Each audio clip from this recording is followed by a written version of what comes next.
사람의 마음은 욕심이 끝이 없지만 최근에 마음이 그다지 편하지는 않았습니다. 속으로 분노한 일도 있었고 마땅히 회복돼야 할 것들이 해를 넘기지 않고 모두 회복됐으면 하고 바라면서 그 해결의 실마리가 보이지 않아서 안색이 어둡기도 했을 것입니다. 웃음도 많이 사라졌을 것입니다. 교우들에게 따뜻한 눈길로 보내지 못했을 것입니다. 자연히 교우들의 마음도 무거웠으리라고 생각이 됩니다. 대단하게 미안하게 생각을 합니다. 그렇지 않아도 경제적인 한파로 뿐만 아니라 코로나 바이러스로 인해서 모두가 움츠리고 시름이 쌓일 교우들에게 의료가 되지 못한 것 같아 죄송한 마음이 그지없습니다. 그러던 차에 아주 최근에 뭔가 억눌려 있는 제 마음을 풀어주고 여유롭게 해주는 일이 있었습니다. 그것은 몇 편의 시를 읽다가 문득 제 자신을 돌아보면서 세상 깨달음을 가진 것입니다. 하나같이 아름답고 감동적인 시였지만 특히 제 눈길과 마음을 붙든 시 가운데 두 편을 소개하려고 합니다. 그 첫 번째 시는 김시연이라는 선생님의 시를 낭송하겠습니다. 낙엽은 미래의 동경도 없고 슬픔과 희열에 넘치는 감정도 없다. 그러나 세상을 터득한 철학이 있고 애련을 놓아버린 평화가 있다. 이제 어디에 떨어진다 해도 불만이 없다. 바람이 불어온 대로 따라가면 된다. 돌담 및 그늘진 것도 좋고 양지볕 따뜻한 것도 좋다. 어딘들 쉴 곳이 아니랴. 하늘 춤추듯이 내려오는 낙엽에는 그냥 자연이 있을 뿐이다. 이 시를 다 읽는 순간 망치로 머리를 얻어맞은 느낌이었습니다. 하늘 아무데나 떨어지는 낙엽에서 애련을 놓아버린 평화를 보고 자연을 읽는 그 시인의 감수성과 통찰력이 부러웠습니다. 저도 시인으로서 한때는 그런 마음 품고 다닌다고 자부했었는데 그 마음이 어느새 이렇게 무뎌지고 얻어졌는가 하는 반성도 했습니다. 사람들에게 세상을 터득한 철학과 애련을 놓아버린 이 평화의 자연의 순리를 말없이 보여주는 한 입의 낙엽보다 못한 하루하루 쫓기듯이 살아가고 있는 것은 아닌가 하는 그런 자책도 했습니다. 한 입의 낙엽의 초연함과 한 시인의 달관이 나의 것이어야만 하는데 하는 아쉬움이 컸습니다. 그러나 그 다음 순간 낙엽을 만드시고 거기서 인생과 자연을 관조하는 시선을 한 시인에게 허락하시며 그것을 통해서 새로운 자기 성찰을 하게 하는 하나님의 은혜에 감사하지 않을 수가 없었습니다. 또 한편의 시는 엄청난 위로와 격려를 주었습니다. 아주 깊이 있는 사랑이라는 시인데 그 저자가 이미 돌아가신 세문안교회 김동익 목사님의 시라고 되어 있습니다. 이 시는 목회의 고통을 다 체험하고 달관의 경지에 오른 분의 시라고 할 수 있습니다. 모든 목회자들이 다음처럼 가슴에 새겨할 이 시를 한번 들어보시기 바랍니다. 깊이 있는 사랑. 사랑의 참맛은 기다려 본 뒤에 알 수 있습니다. 화내는 사람, 신경질 부리는 사람을 속단하지 마십시오. 반드시 이유가 있습니다. 조금만 기다리십시오.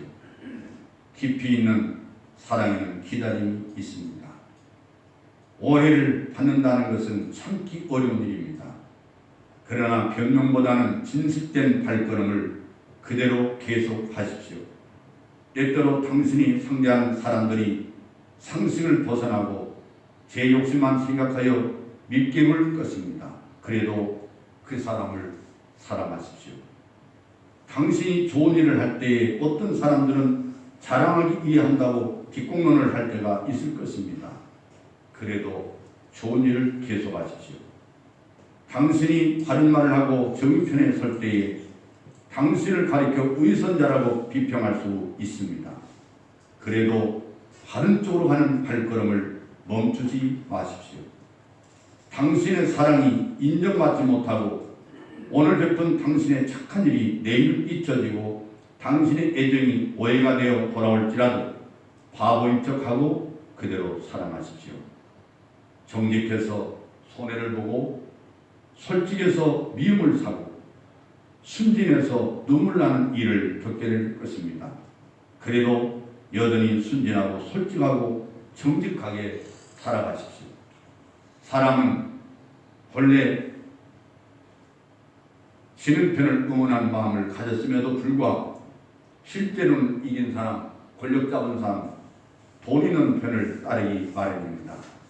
그러나 당신은 본래 마음 그대로 지는 편을 응원하십시오. 때때로 당신은 오늘까지 지은 집이 무너지는 경험을 할 것입니다. 그래도 억울해하지 마시고 다시 집을 지으십시오. 이미 완공된 집을 바라보는 기쁨보다는 집을 지어가는 그 보람이 더 클 것입니다. 당신의 도움을 필요로 하는 사람이 엉뚱하게도 당신을 공격하고 사랑을 요구하는 사람이 때를 쓰며 손을 잡아주기를 기다리는 사람들이 돌아앉아 있을 경우가 있습니다. 그래도 눈 감고 사랑하고 듣지 말고 도와주고 말없이 끌어안으십시오. 사랑은 차별하지 않습니다. 사랑은 사랑받을 만한 상대를 고르지 않습니다. 사랑은 교환 조건을 제시하지 않습니다. 주머니를 보고 사랑하는 것은 한 1년쯤 갑니다. 얼굴을 보고 사랑하는 것은 한 2년쯤 갑니다. 그러나 마음을 보고 사랑하는 것은 오래오래 갑니다. 그러니 당신도 사랑받을 만한 사람이 되려면 마음을 곱게 쓰십시오. 미워도 다시 한 번이란 말이 있듯이 사랑하십시오. 사랑을 무슨 열매 따는 것처럼 생각하지 말고 나무를 가꾸는 듯이 생각하십시오. 저는 김동인 목사님의 글 중에서 오해를 받는다는 것은 참기 어려운 일입니다. 그러나 변명보다는 실신될 발걸음 그대로 계속하십시오. 때때로 당신이 상대하는 사람들이 상식을 벗어나고 제 욕심만 생각하여 믿게 볼 것입니다. 그래도 그 사람을 사랑하십시오. 당신이 좋은 일을 할 때에 어떤 사람들을 자랑하게 한다고 뒷공할 때가 있을 겁니다. 그래도 좋은 일을 계속하십시오. 당신이 바른 말을 하고 정의 편에 설 때 당신을 가리켜 위선자라고 비평할 수 있습니다. 그래도 바른 쪽으로 가는 발걸음을 멈추지 마십시오. 저는 이 시를 읽고 나서 이 시의 제목대로 깊이 있는 사랑을 하지 못했구나 하는 반성을 했습니다. 분노하게 하는 이들에게 보냈던 경멸의 시선이 떠올라서 부끄러웠습니다. 이해가 가기 전에 떨쳐버리겠다고 다짐을 했습니다. 그래서 저에게서 부드러운 미소를 받아보지 못하신 분들께 사과를 드립니다. 보다 환하게 웃는 모습을 보이도록 노력했다는 다짐을 했습니다. 사실 제가 어디 가나 제 인상에 해맑은 미소를 한다고 하는 말을 들었는데 그 해맑은 미소를 다시 찾도록 힘쓰겠습니다. 사도 바울은 오늘 본문 속에서 예수 그리스도에 지체된 그리스도인들 사이에 개인적인 관계가 바로 서고 그리스도의 몸된 교회 안에서 일치가 유지되기 위해서 필요한 여러 가지 권면을 우리에게 주고 있습니다. 본문 말씀의 10절부터 마지막까지 하나하나 실질적인 권면의 말씀입니다. 다시 기담아 들어봅니다.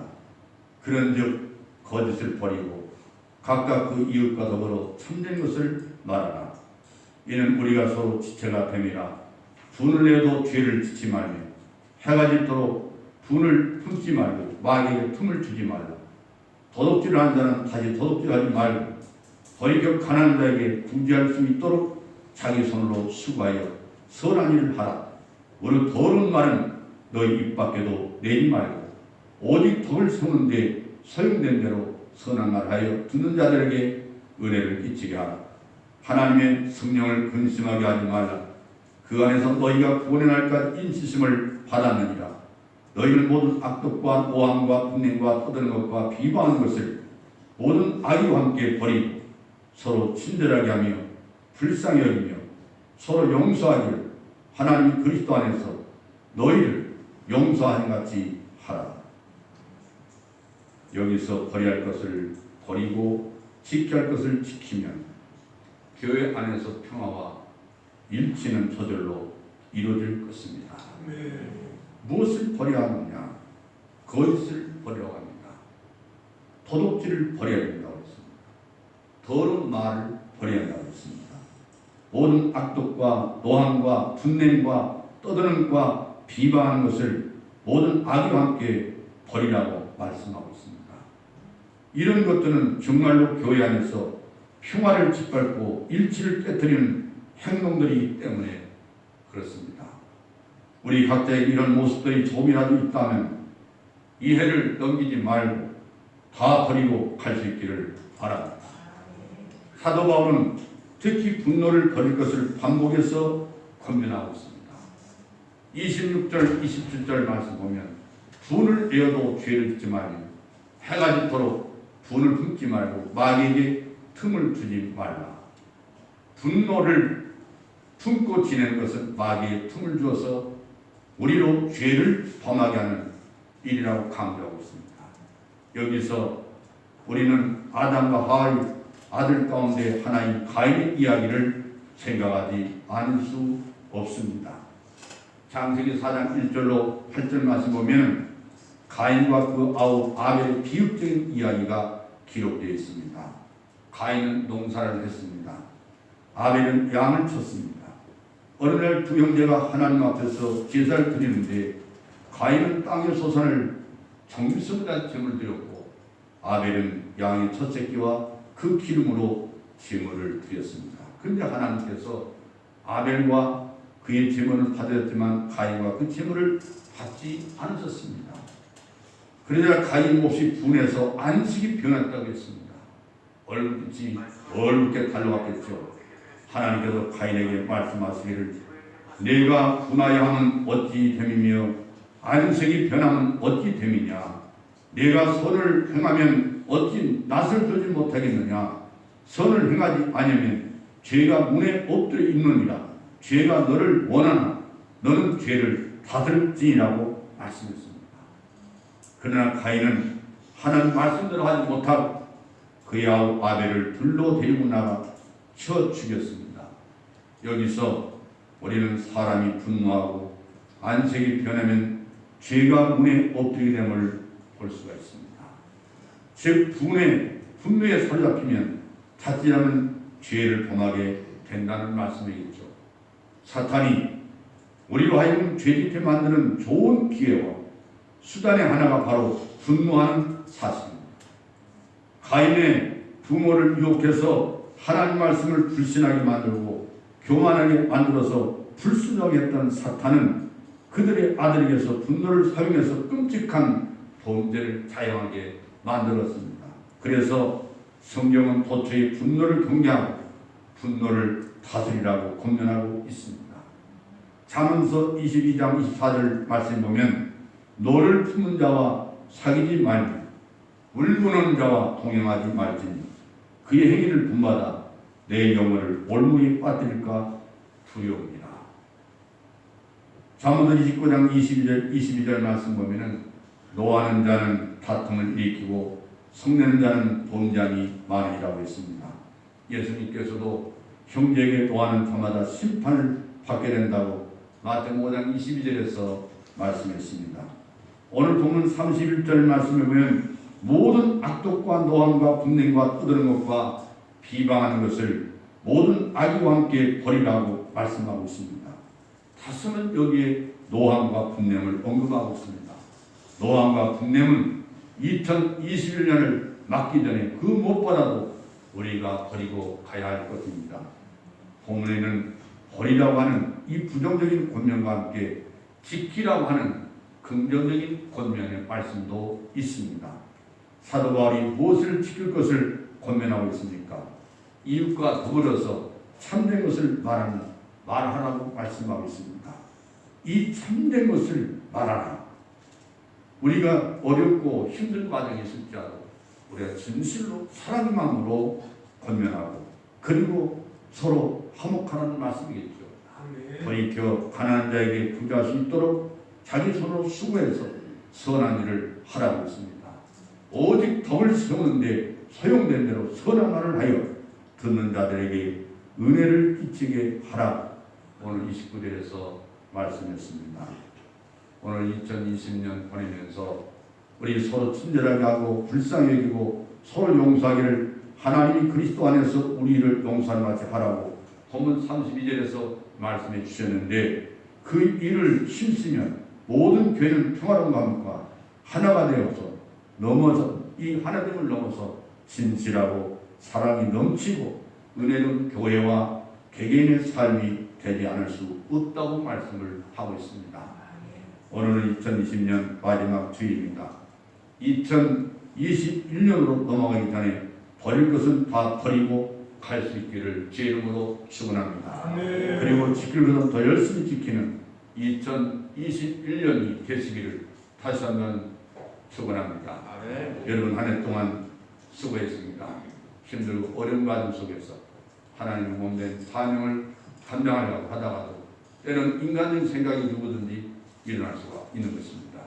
그래서 때로는 교회를 떠나고 싶기도 하고 나오고 싶지도 않을 것이고 사람 때문에 상처를 받기도 하고 때로는 내가 상처를 주기도 했던 그런 한 해였다고 생각이 되지만 오늘 그리스도께서 기뻐하지 않는 나의 모든 행태는 다 버리고 2021년도 그리스도 예수의 빛으로 함께 새로 출발하는 그런 새해가 여러분에게 밝아오기를 주의 이름으로 축원합니다. 기도